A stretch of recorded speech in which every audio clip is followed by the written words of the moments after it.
falar. Vamos lá, segunda pergunta do Instagram, desculpa.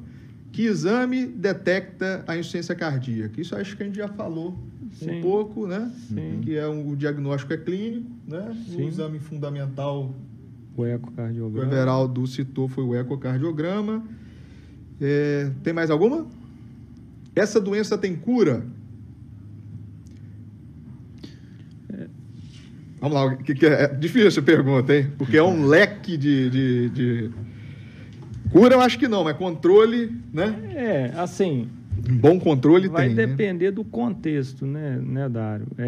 A gente falando da insuficiência cardíaca aguda, tá? Como, por exemplo, as causas, tem um infarto agudo do miocárdio, as miocardites, que são a inflamação no músculo do miocárdico. Então, assim, se ter, vamos supor, no caso da miocardite, com a inflamação no músculo cardíaco, que vai precisar de um suporte dentro da UTI, por exemplo, se o paciente receber o suporte adequado e esse coração se recuperar, né? Então, nesse contexto, tem essa chance de cura.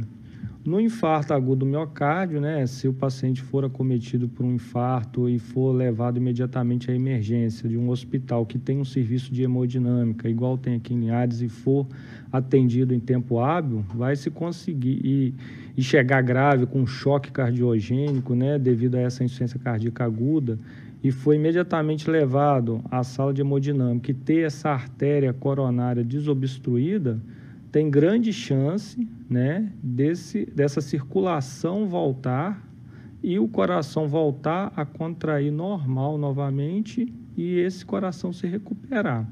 Agora, se for um paciente que já foi acometido no passado, né, por alguma doença que levou ele a ter uma insuficiência cardíaca e essa insuficiência cardíaca se cronificou, dificilmente não tem chance de cura. E sim, a gente vai lançar mão de tratamento com remédios, né? E caso a insuficiência cardíaca for evoluindo com piora, vai ter algumas cirurgias ou alguns marcapassos que a gente vai poder instalar, né, no paciente para poder melhorar a evolução da insuficiência cardíaca e melhorar sintomas principalmente, mas cura, infelizmente, depois que a insuficiência cardíaca se instalou cronicamente, é só mesmo controle e melhora de qualidade de vida, diminuição de sintomas, mas cura não. Apesar do avanço tecnológico dos remédios, os remédios estão melhorando assim de uma maneira absurda, né? Sim. Mais alguma?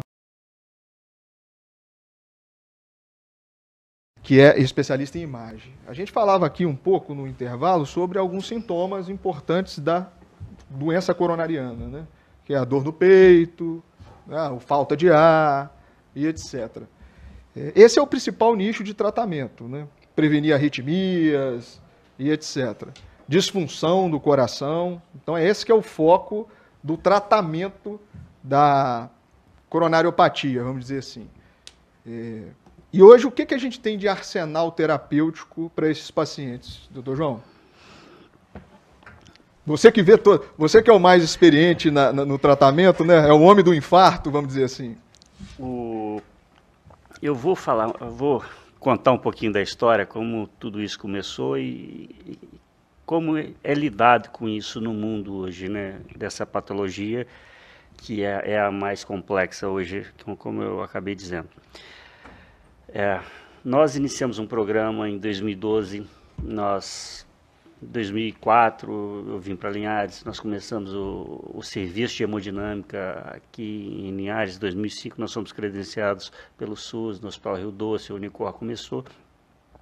E começamos a nossa carreira independente aqui de hemodinamicista, com cirurgia cardíaca, com serviço completo, em que hoje foram atendidos mais de 35 mil pacientes aí na cidade de Linhares. E tinha um ponto que me tirava do sério, que era, no caso, a oclusão coronariana crônica. É a oclusão de 100% da artéria. Então, nós temos a artéria em que, em algum ponto dela, ela oclui 100% por uma placa de gordura que se torna calcificada, fibrose, e em outra parte ela volta a encher novamente. Aí é muito importante o diagnóstico do Zé Guilherme, que identifica essa oclusão completa pela tomografia e pela ressonância mostra que aquele músculo ali irrigado naquela artéria, pode ser que esse paciente tenha tido um infarto previamente, vai mostrar se tem viabilidade. Está vivo ainda, né? Se aquela parte do coração está viva. Uhum. Então, por isso que eu falei que as coisas andam juntas. Então, não adianta você fazer uma coisa e não ter certeza do que você está fazendo. E isso nos mostra se tem viabilidade ou não. O grande problema é que essas obstruções de 100%, quando você tem até 99%, você tem um caminhozinho, o fiozinho que a gente faz na angioplastia, passa um fio, depois passa um balão, dilata e depois coloca o stent. Quando você tem essa obstrução até 99%, a chance de sucesso é de 99,9% desse procedimento. Então, era um procedimento que não nos causava nenhum estresse a mais, assim, porque praticamente a grande maioria dos pacientes que entravam, você tinha sucesso de fazer aquele procedimento. Uhum. E na oclusão crônica, quando tem 100% bloqueado, o fio não passava ali, a taxa que se tinha era de 50%. Então, quem tinha, isso corresponde a 50%, a 15% de todos os cateterismos, de 15% a 30% de todos os cateterismos, e nós classificamos como oclusão coronariana crônica quando ela está obstruída por mais de 3 meses. Quando você tem por mais de 3 meses, aquilo se torna praticamente 50%. Então, o que foi dito, uma geração inteira de cardiologistas, de hemodinamicistas, de cirurgiões cardíacos, que esse paciente, quando tinha uma obstrução dessa, ou era enviado para cirurgia aberta, porque isso era muito complexo, a chance de não conseguir abrir era de 50% em casos que não tão complexos, e recebiam colaterais, ela recebia um sangue de outras artérias e se achava que aquilo ali era suficiente para manter o paciente bem. Só que se esqueceu de perguntar ao paciente e com os métodos complementares se aquilo causava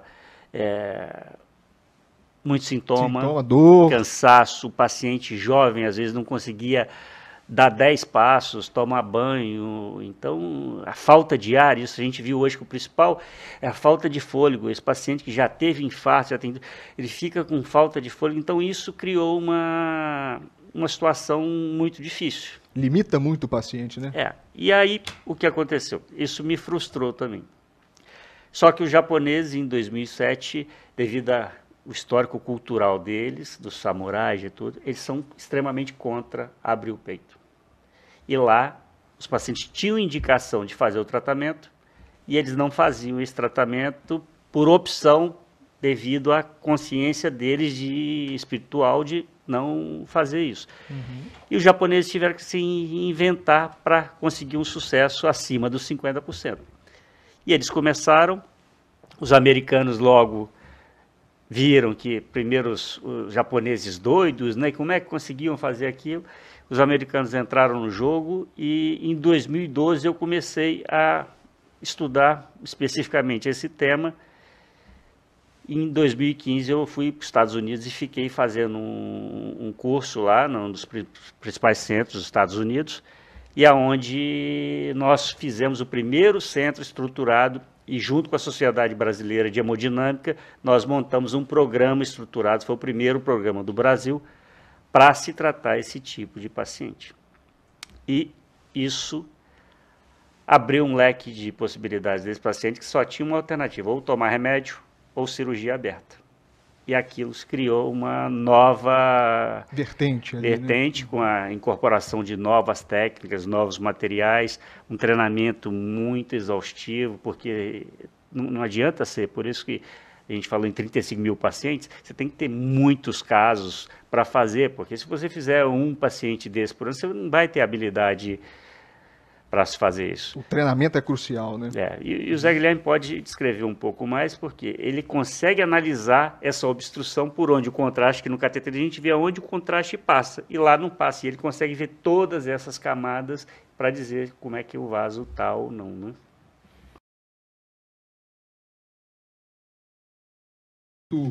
Não medicamentoso, né? Que é basicamente, os pacientes às vezes não entendem, né? Que deve ter uma restrição hídrica bem regrada, aquela questão de eu tenho que tomar água para melhorar os rins. Na insuficiência cardíaca ela não existe, não funciona, né? Não funciona, você vai piorar o rim, vai inchar as pernas, vai inchar o fígado, né? E vai ter pior, não vai conseguir dormir deitado direitinho, né? Vamos dizer assim. O consumo de sal. O consumo de sal na insuficiência cardíaca é uma discussão grande, né? Também a gente não tem nenhuma definição ainda, mas a gente sabe que a gente deve evitar o excesso de sal, que dá mais ou menos aí 7 gramas, acima de 7 gramas de sódio por dia, né? A gente deve evitar. Agora, se comer com pouco sal ou comer com sal moderado, os estudos aí ainda não estão bem definidos, né? Então, o que a gente deve evitar mesmo é o consumo excessivo, né? Evitar o saleirinho da mesa lá, né, Everaldo? Isso aí. Deixar ele de lado e realmente ter bons hábitos. Isso. Nosso tempo está muito apertado, a gente vai ter que ter um novo programa para a gente fazer de tratamento. A gente se alongou aqui, mas só vou citar o que estava na pauta para a gente não perder, né? Reabilitação cardíaca é muito importante, a gente já discutiu. A vacinação, gente, é fundamental. Sim. Vacinação para influenza anual e vacinação para pneumococo. Evitar alguns tipos de medicamentos, isso estava na pauta também, principalmente os anti-inflamatórios, esses vão descompensar, né? Sim. O acompanhamento psicológico e familiar com os pacientes, principalmente o paciente, para entender a doença e os familiares, né? Isso a gente iria discutir. E, no mais avançado, Dr. Alberto também, que trabalha com isso, os ressincronizadores, o CDI e um possível, talvez, transplante, mas em casos muito individualizados, né? Desculpa ter que correr aqui, porque a gente passou. Eu gostaria de agradecer muito a presença de vocês, do Dr. Alberto, um excelente cardiologista, nos ajuda muito na parte de arritmologia. Eu tenho uma admiração pessoal por ele, um médico excelente. Obrigado pela oportunidade aqui de estar entrevistando e participando disso com você. Recíproca verdadeira, Dário. Obrigado a você pela oportunidade aqui. E é bom estar diante das pessoas aqui, podendo orientar um pouco mais. E frisando que a insuficiência cardíaca é a via final. Não tem muito o que fazer em relação a prognóstico, mas as doenças que causam insuficiência cardíaca, a gente consegue prevenir boa parte delas, tendo bons hábitos. Acho que essa é a mensagem final aí. Excelente. E o doutor Everaldo também, que é um amigo meu pessoal, parabenizar um dos fundadores, né, da unidade do coração aqui de Linhares. Parabéns aí por esse feito. Ele que fez a frente, conseguiu e fez acontecer aquela unidade lá que é tão importante para Linhares hoje. Parabéns e muito obrigado pela entrevista aqui. Eu que agradeço, Dário, obrigado pelas palavras, mas não foi só eu que iniciei, foi você que iniciamos aquela unidade coronariana, juntamente com o apoio da Unicor, de toda a diretoria do hospital, que fez valer, que tinha tudo para dar certo e deu credibilidade a gente para fazer o trabalho que está sendo feito até hoje, tá? E obrigado. E a mensagem final que eu deixo é que os pacientes sempre procurem estar procurando sempre o cardiologista. Antes dos 40 anos, é obrigatório todo mundo ter pelo menos uma consulta com o cardiologista para fazer um check-up se está tudo ok. E após os 40 anos, é primordial que o paciente, pelo menos uma vez por ano, esteja no cardiologista fazendo seu check-up para poder ser orientado de bons hábitos de vida e ter a saúde em dia. Isso aí. Só para não ser injusto, a doutora Janise também participou, o doutor Ronaldo, a Camila, enfermeira. Sim. Foi uma empreitada grande essa unidade do coração aí. Sim. Gente, o Bate-Papo das 6 termina aqui. Muito obrigado pela presença de vocês. Teremos reprises durante a semana. E é isso aí, eu aprendi muito. Fique com Deus e uma boa noite.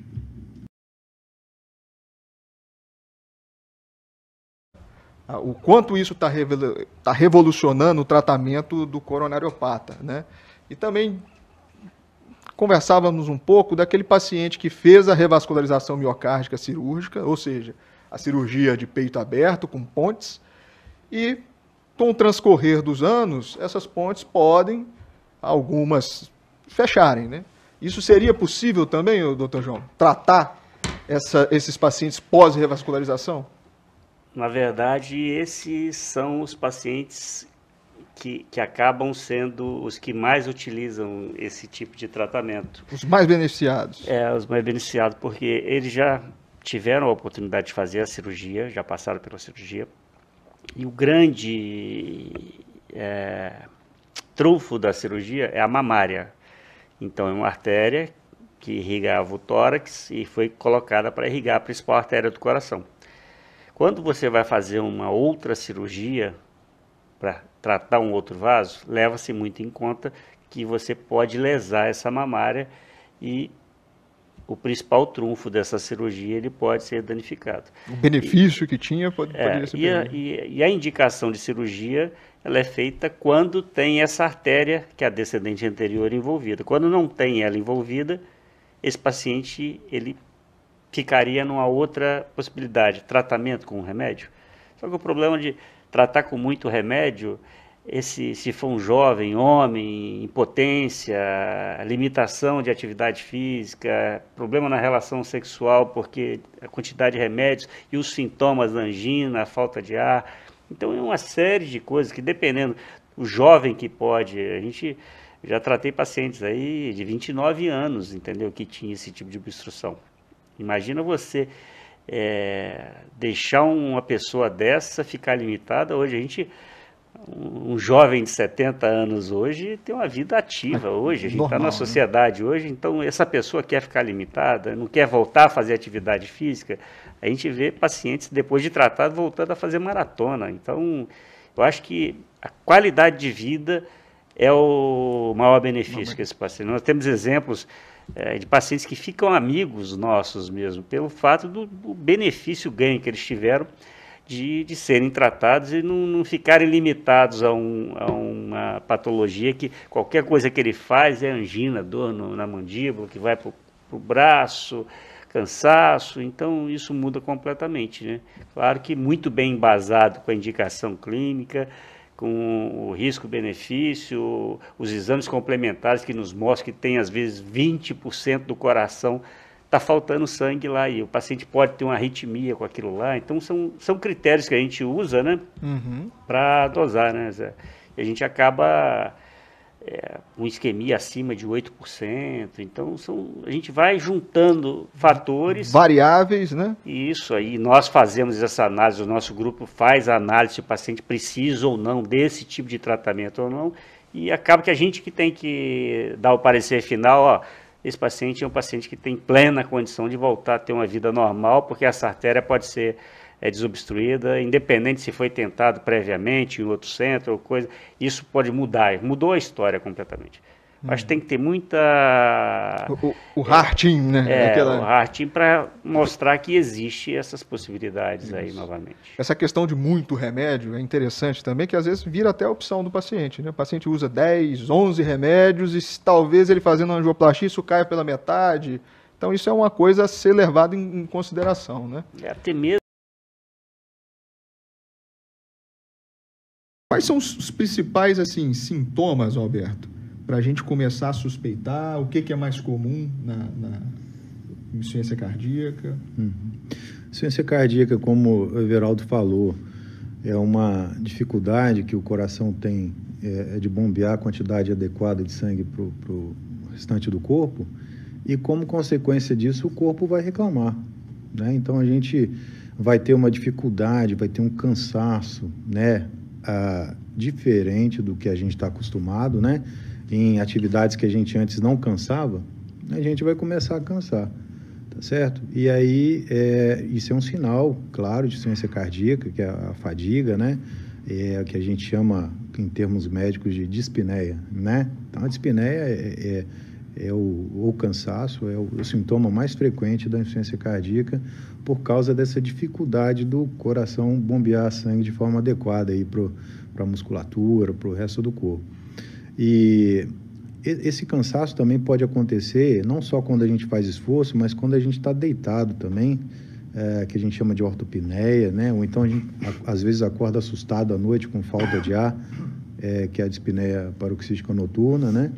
Porque às vezes o coração, como ele não está bombeando direito, o sangue fica muito parado na circulação pulmonar e o pulmão tem dificuldade de funcionar. E como quando a gente deita, a tendência do sangue é ficar mais estacionado ainda, mais parado ainda na circulação pulmonar, e aí então a gente tem uma piora do cansaço e às vezes até acorda assustado à noite com isso. Um outro sintoma também muito frequente, né, é o inchaço das pernas, né? Muita gente reclama que a perna fica inchada e tal, e não desincha, e geralmente é bilateral, ou seja, são as duas pernas.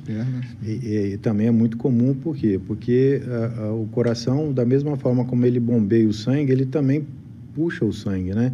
E se ele não está conseguindo bombear o sangue, ele não consegue puxar o sangue direito das veias. Isso faz com que, de forma retrógrada, né? Ou seja, para trás ali, todo o sangue fica represado, né? E aí tem inchaço nas pernas, a gente tem um aumento do volume do fígado, do baço, tem, né? Parece que está com o estômago inchado também, tá certo? A gente tem às vezes do pescoço que ficam mais dilatadas, isso tudo também é sinal de insuficiência cardíaca. É interessante essa questão da dispneia paroxística noturna, que o paciente às vezes fala que ele precisa de acordar para abrir a janela, para respirar. É verdade, renovar o ar, né? Renovar o ar. E aí, quando o médico vai lá e percebe, pode ser um sinal aí de dispneia relacionado à insuficiência cardíaca, né? Sem dúvida. Sim.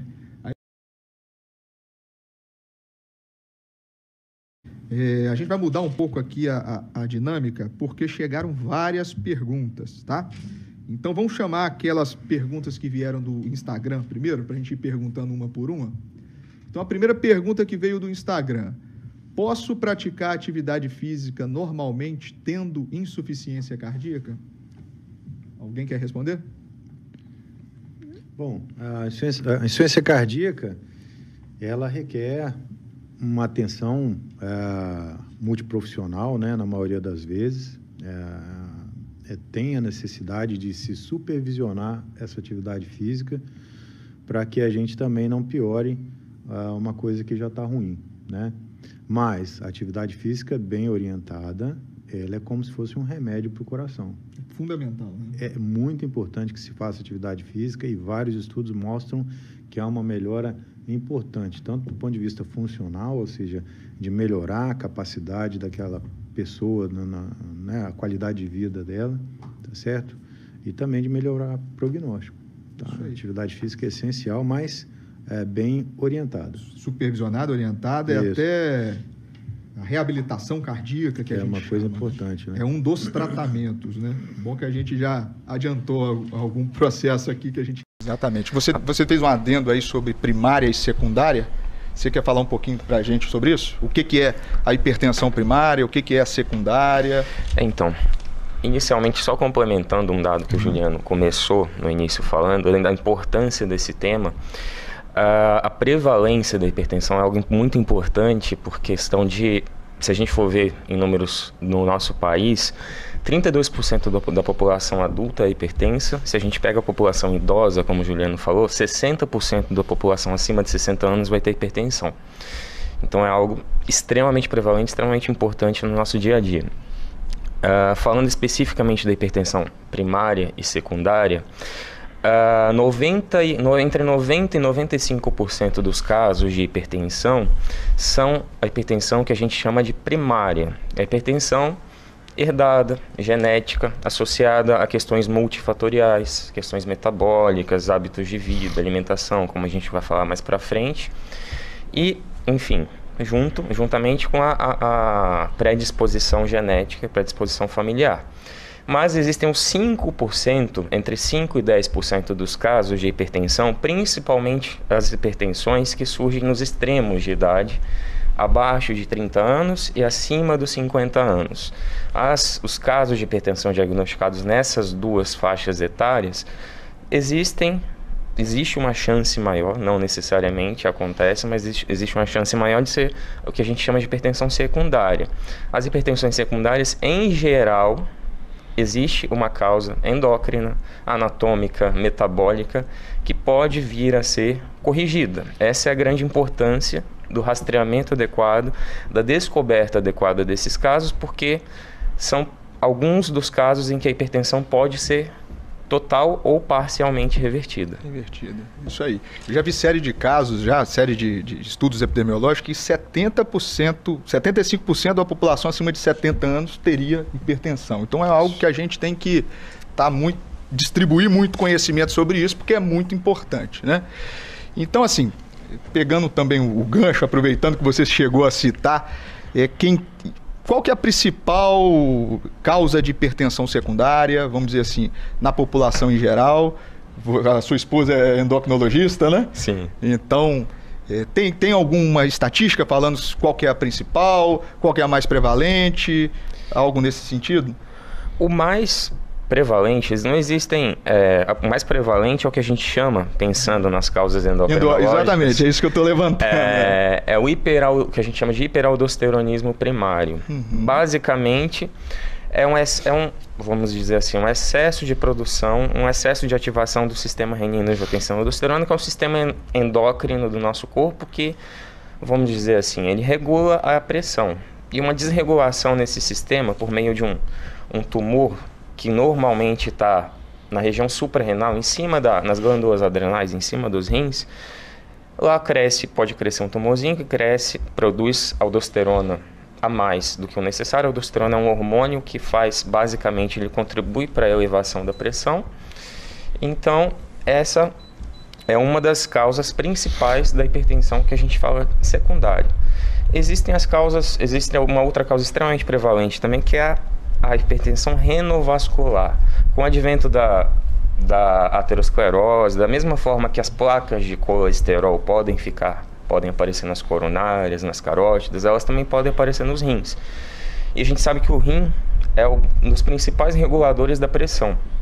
Então, se existe uma placa de colesterol obstruindo essa circulação renal, o rim vai achar que a pressão está baixa. Se a pressão está baixa, tem que fazer essa pressão subir. Por meio de vários mecanismos, a pressão passa a se alterar baseado nessa suposta ausência de sangue no rim. Então, basicamente, essas são as duas principais causas de hipertensão secundária. Muito bem colocado pelo Patrick, essas classicamente são mesmo, né, historicamente, estatisticamente, sempre as principais causas, né?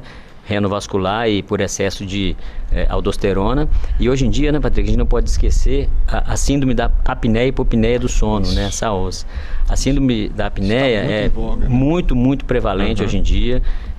São as pessoas que roncam muito, né, à noite, que têm pausas respiratórias. Muitas das vezes passa-se como isso sendo uma coisa natural, né, da idade, relacionada às vezes à obesidade, a alguns estereótipos, né, que a pessoa tem, mas isso é uma causa de hipertensão. Isso prejudica muito o tratamento, às vezes gera hipertensão, né, e é conhecido hoje como uma das grandes causas de hipertensão secundária. Então, para se tratar adequadamente a hipertensão, principalmente aquelas pressões, né, Patrick, que não caem à noite, a gente tem que lembrar da apneia do sono, né, que às vezes é tratada pelo otorrino, né, ou pelo pneumologista. Hoje vamos desmistificar o teste ergométrico, ou o teste da esteira. Várias vezes no consultório, quando solicitamos esse exame, o paciente reporta que não vai conseguir chegar até o final, ou então não consegue fazer o exame, não está capacitado, não está treinado para fazer o exame. Bem, mas esse não é o objetivo do exame, né? O exame quer avaliar a sua funcionalidade. Ele traz muitas informações ao seu médico. Ele pode indicar com precocidade a cirurgia das válvulas cardíacas, ele pode fazer diagnóstico do entupimento das coronárias, o chamado doença isquêmica cardíaca, ou até mesmo acompanhar estes pacientes.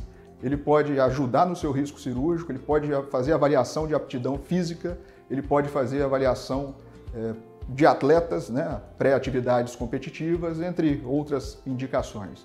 É um exame eficaz, é um exame barato e de fácil realização. Bem, como que é realizado o exame, né? A gente precisa de uma sala adequada, com todo esse suporte, uma esteira computadorizada, né, conectada a um computador e a vários outros equipamentos que fazem a digitalização do eletro e dos sinais vitais, né? A gente utiliza ainda um eletrocardiograma, um esfigmomanômetro e faz uma avaliação inicial do paciente. Então a gente vê a altura e o peso do paciente, um eletro em repouso, né? E depois a gente inicia propriamente o exame. Faz uma avaliação clínica do paciente, ausculta o pulmão, o coração, vê o status clínico, os sinais vitais do paciente e então a gente escolhe o melhor protocolo para o paciente. Existe o protocolo do idoso, o protocolo do atleta, o protocolo é individualizado, é para cada paciente. Em geral, o exame dura por volta de 20 minutos, a gente inicia o exame numa caminhada bem discreta, vai aumentando a velocidade até que a gente chega ao ápice da exaustão do paciente. É ali que a gente faz as avaliações. Depois tem uma terceira fase que a gente chama de fase de repouso. O paciente começa a caminhar novamente e a gente coleta todas as informações através do computador, né?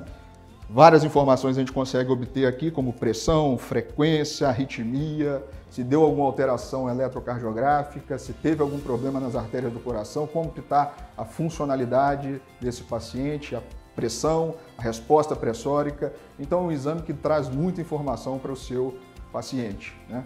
O médico ele consegue obter bastante informação com um exame tão simples e barato que é o teste ergométrico. O tabaco é perigoso. Perigoso também. Traz risco à saúde do mesmo jeito, da mesma forma. Pelo jeito, toda fumaça que a gente inala é prejudicial, né? É prejudicial. Tanto o eletrônico, o narguilé, incenso, tudo isso, né? Sim. O cigarro eletrônico, ele é o tabaco sem fumaça, que a gente chama, né? É um dispositivo eletrônico, né? Porque ele é movido a bateria. E ele tem um compartimento... Eu acho que a gente tem até... Ah, já tem aí. Tá na tela já, né? Ótimo, explica pra gente. Ele tem um compartimento com um produto líquido. Nesse produto líquido que contém a nicotina, às vezes com alto teor de nicotina, né? E outras substâncias, aromatizantes também, para disfarçar o gosto, né, ruim, o cheiro ruim. E aí, esse dispositivo, né, essa bateria, ela vai promover o aquecimento desse líquido e o aquecimento vai gerar um vapor. Esse vapor que a pessoa vai tragar, que ela vai inalar. E é nesse vapor que contém a nicotina e todas as outras substâncias tóxicas.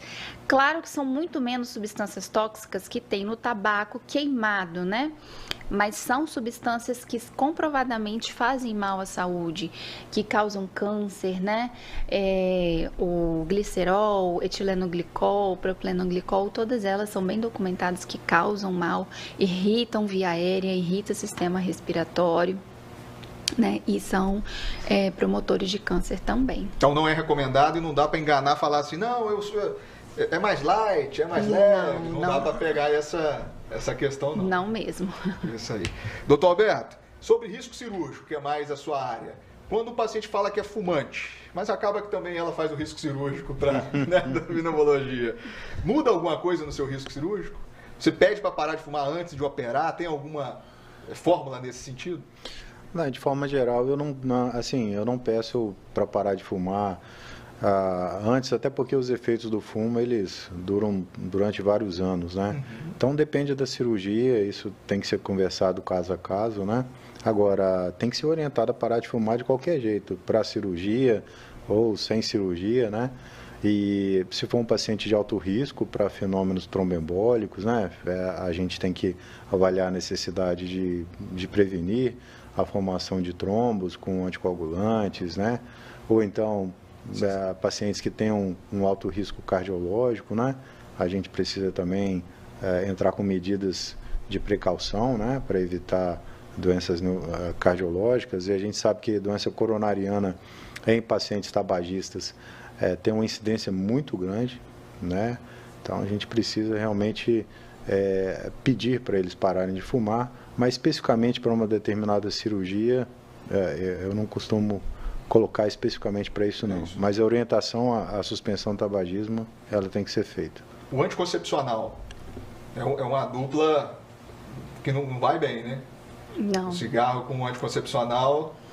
Os dois têm efeito protrombótico, né? E quando eles se somam, principalmente na mulher, né? No sexo feminino, aí é um risco altíssimo. Então, não é legal.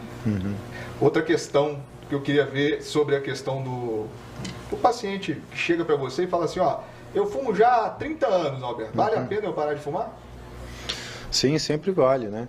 A gente sabe que os efeitos do cigarro, eles vão aparecer depois de 30 anos, né, que você parou de fumar, eles ficam durante muito tempo. Mas tem os benefícios, né? Tem etapas, né? Eu não sei descrever muito bem, acho que a Tamires pode me dizer quais são os benefícios em cada ano, né? Que ele fica sem fumar. E existem vários, ele vai ter vários benefícios, sim, e nunca é tarde para parar de fumar. A melhora na qualidade de vida é muito grande, ele começa a sentir o cheiro das coisas, o aroma, ele começa a sentir o sabor das coisas, né? Ele começa a viver melhor, a família começa a viver melhor, né? Por causa da suspensão do tabagismo. Sempre tem vantagem parar de fumar em qualquer idade, né? Parar, independente do tempo, independente da quantidade, sempre parar é melhor, né? Sim, sempre parar. O ritmo da queda da função pulmonar diminui também, né? Nos pacientes que param de fumar. Em relação às doenças, por exemplo, câncer, quem para de fumar, em 10 anos ele reduz a metade, né? O risco para câncer de pulmão comparado com aquelas pessoas que continuam fumando, né? Vale para os tabagistas passivos também. Também. Depois de 15 anos, fora a exposição, né? Tirando a exposição, eles voltam para o risco basal para câncer de pulmão, por exemplo, né? Como se fosse não fumante. Como se fosse não fumante, então, exatamente. Parar de fumar, eu fiquei 15 anos, se eu não tive... O risco, né? Nós estamos falando de risco, probabilidade estatística. Se eu não tive algum problema... Depois que eu parei, 15 anos, eu estou no risco basal. É como se eu não tivesse fumado. Isso. Vale muito a pena parar, né? Com certeza, em todo momento. Outra coisa que eu esqueci de mencionar, sobre o cigarro do vape, né? Eu acho que chama VAP, que é esse do eletrônico. Surgiu, eu acho que aos 5, 6 anos ou 10 anos atrás, uma correlação com uma doença específica, né? Isso foi comprovado ou não? Foi comprovado, se chama doença pulmonar, lesão pulmonar causada pelo cigarro eletrônico, tem uma sigla EVALI, né? Foi um surto, né, de sintomas respiratórios documentados lá nos Estados Unidos primeiramente, pacientes jovens que começaram com sintomas respiratórios, né? Foi no final de 2019 mais ou menos. E juntando, fazendo um estudo epidemiológico, eles viram que todos eles tinham relacionados o uso do cigarro eletrônico, né? Alguns pacientes tiveram sintomas mais leves, outros pacientes mais graves, até com intubação, alguns chegaram até a óbito, né? E depois se viu, né, que tinha uma correlação com o cigarro eletrônico mesmo, mas assim, nada muito específico, né, em biópsias, enfim, pulmonares depois, nada específico para aquilo, mas que o cigarro eletrônico ele pode causar sim essa doença pulmonar, o EVALI. E as imagens eu lembro na época que parecia muito com Covid também, né, aquelas imagens de pulmão bem carregada. Vidro fosco, consolidação bilateral, é mais ou menos isso. Fibrosa, é mais ou menos como o pulmão responde, né? As doenças, As doenças, exatamente. Ótimo. Bem, vamos lá. Terminamos o segundo bloco falando sobre cigarro eletrônico, algumas medidas de prevenção, histórias, né, com o Dr. Alberto, que foi excelente. E descobrimos aí o nome nicotina, entre outras questões. E vamos falar agora, no último bloco, sobre tratamento. Acompanhe aí, aguarde o terceiro bloco, que a gente vai voltar falando sobre o tratamento, como que a gente vai parar de fumar. Vermelho. Olá, estamos de volta com o terceiro e último bloco do Bate-Papo das 6. Hoje, em homenagem aí ao mês, às ações do mês de setembro, que é o Setembro Vermelho, falando sobre prevenção cardiovascular. No último bloco, nós conversávamos com o Dr. Juliano, ele explicava para a gente sobre uma das consequências, né, dos fatores de risco, que são as doenças cardiovasculares. A gente exemplificou aqui, de uma maneira muito prática, a questão da doença coronariana, as obstruções do coração, não é isso? E aí, doutor Alberto, para a gente terminar ali, vamos dizer, o ciclo da cardiologia, a gente tem uma doença que é a insuficiência cardíaca, não é isso? Você queria falar um pouco para a gente sobre isso? O coração é uma bomba, e essa bomba ela bombeia o sangue todo para o coração, né? O coração bombeia o sangue todo para o corpo, e a partir do momento em que ele perde a capacidade de bombear o sangue de maneira adequada, na quantidade suficiente para o organismo, e então ele entra, a gente chama isso de insuficiência cardíaca, uma insuficiência da bomba, né? Insuficiência do coração. A gente tem dois tipos de insuficiência cardíaca, a insuficiência sistólica, que é aquela em que o coração ele fica fraco, ele não consegue bombear o sangue adequadamente, e tem a insuficiência cardíaca diastólica, que é justamente aquela que a gente falou no início, né? Que é a dificuldade do coração se encher de sangue. O coração fica mais endurecido e ele não consegue se encher adequadamente de sangue. Na maioria das vezes a gente tem a insuficiência cardíaca sistólica aí como a maior causa, né, da doença, a mais evidente, né?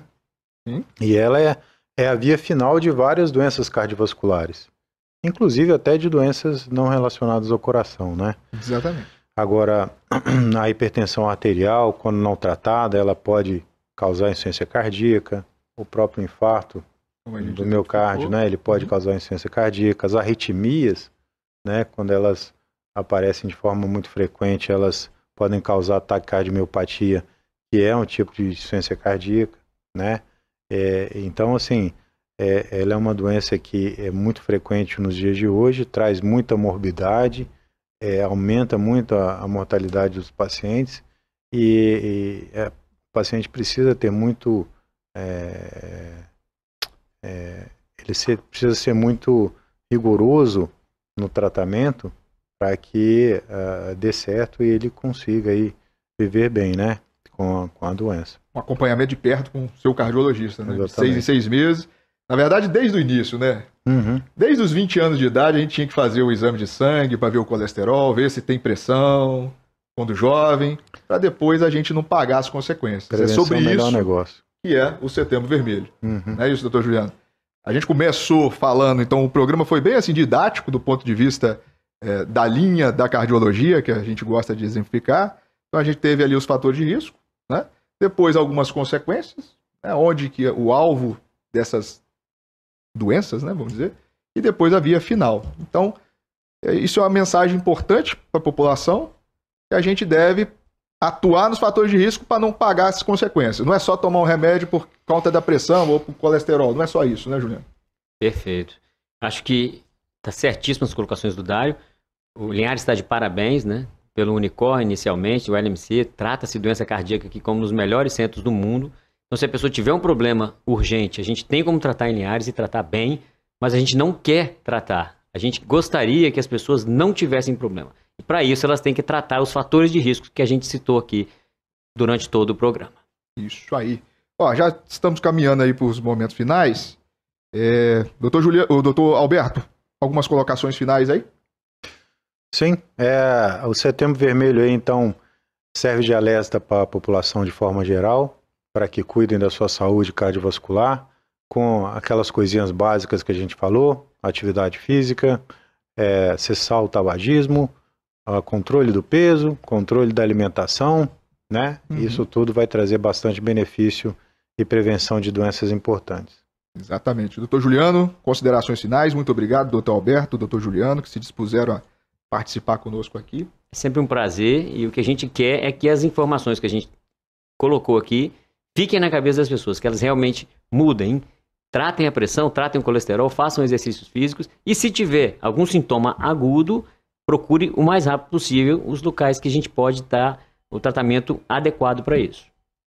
E é isso aí, exatamente. Amanhã, às 17 horas, amanhã quinta-feira, dia 29, às 17 horas, até às 19, mais ou menos, o horário ali do movimento do 3 Barras, a gente vai ter uma tenda do LMC falando sobre prevenção cardiovascular. Vai ter medida de pressão, panfleto, vai ter uma mobilização da população médica, principalmente do LMC, para alertar as pessoas sobre os riscos, né, do infarto, da insuficiência cardíaca, dos fatores de risco e prevenção cardiovascular, igual a gente falou de maneira brilhante aqui. É isso aí, até amanhã, às 17 horas. E o Bate-Papo das 6 fica por aqui. Até a próxima quarta-feira, na Quarta-feira da Saúde.